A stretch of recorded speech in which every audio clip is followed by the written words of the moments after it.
Nung itinayo ko yung Wizard na company, for only 500 pesos, lahat pwedeng sumali. Maging bata, matanda, may ngipin o wala, babae, lalaki, Bisaya, Tagalog, nasa abroad, Pilipino, foreigner, pwede. Bakit? Kasi puso.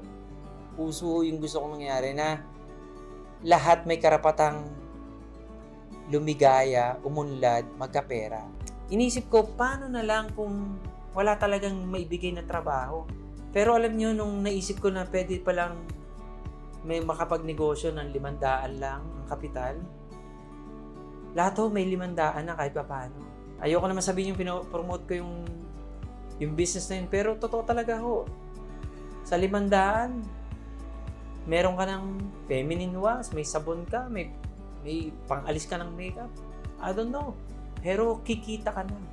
Hindi ko lang masyadong idedetalye yan, pero ang ibig ko lang sabihin, pag lahat ng negosyante o entrepreneur ay inuna ang kapakanan ng mga masa o ng mga taong wala na tulad namin before, palagay ko lahat tayo unlad kasi maghihilahan tayo pataas. Tama na ang crab mentality.